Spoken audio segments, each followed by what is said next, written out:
evening, folks. Welcome to Defender's Voice. This is Dr. Paul.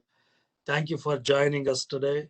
Please send us your questions to info@drpaul.org. Many of you sent us questions about difficult things, especially when you deal with the skepticism or contradictions in the Bible or in theology. And our channel is all about answering your questions. Some of you have asked questions about the existence of God or genocide in the Bible or God condoning slavery in the Bible. So we have a perfect guest to answer those questions in today's program, philosopher and theologian Kenneth Samples.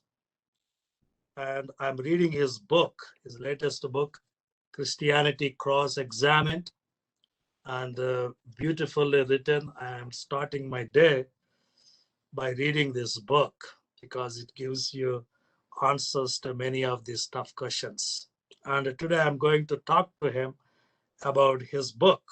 So, Mr. Samples, why another book on apologetics? Yeah, thank you, Dr. Paul. Thank you for having me on.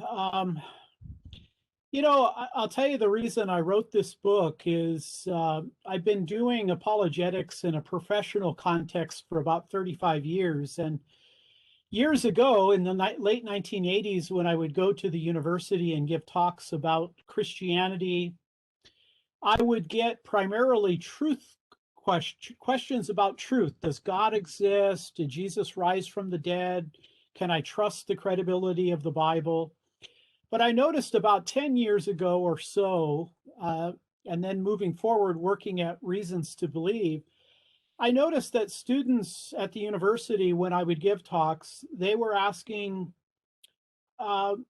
questions about the goodness of Christianity. Has Christianity been good for racial minorities?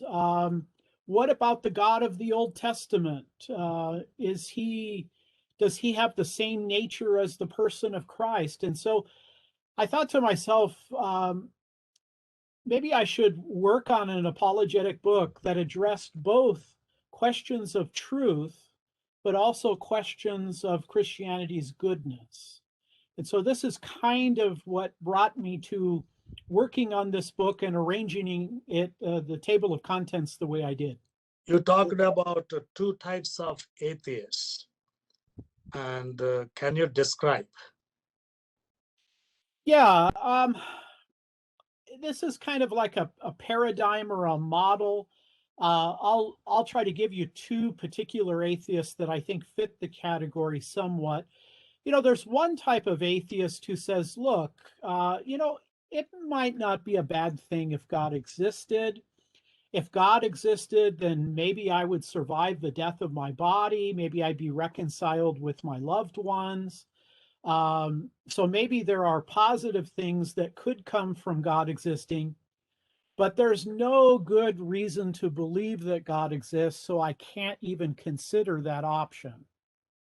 Now, I think maybe a leading atheist who might fit into that category is Graham Oppy, who is an Australian philosopher, a leading atheist. I don't know if Graham would necessarily agree with my assessment, but I know that Graham Oppy has said that it's impossible that God would exist. So he's not going to consider maybe the positives that come with it. But then there's another type of atheist who says, oh no, there are good reasons. There is a rationale to believe in God. And in this category, I would put Thomas Nagel, who is a philosopher of mind at New York University. Nagel is close friends with philosophers like Alvin Plantinga, the very famous Christian scholar. Nagel says, look, no, I know there are arguments for God. I think there is some rational basis for believing in God. But Nagel says, I don't want that God to exist. I don't want that to be the way the world is arranged. And so in some sense, I think that these two types of atheists show us that some atheists have problems with the truth of Christianity, the rationality of Christianity, but other atheists have problems with the kind of God that God is. So it's about the goodness of God. And so I thought to myself again, I think to respond to secularism, we probably should respond to both types of those atheists. Are you absolutely sure that God exists?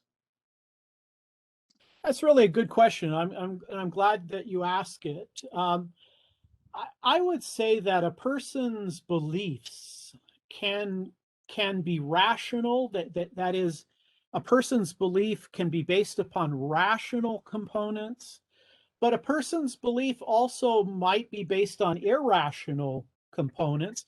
But then, thirdly, philosophers talk about non-rational components. And I think the way that I would respond to your question is, I think that there are many powerful arguments, pieces of evidence that lead me to believe that it is true and rational that God exists. But I would also say that I don't think that my belief in God is based purely on a series of arguments. I would say, for example, that I have encountered God. God has revealed himself to me.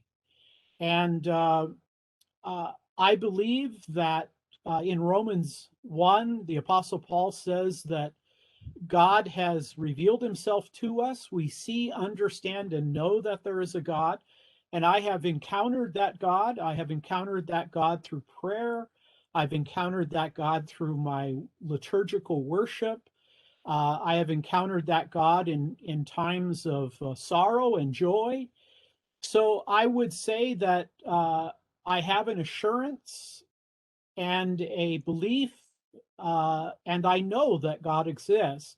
But again, it is based both upon reason and argument, but it is also based upon how God has revealed himself in Jesus Christ.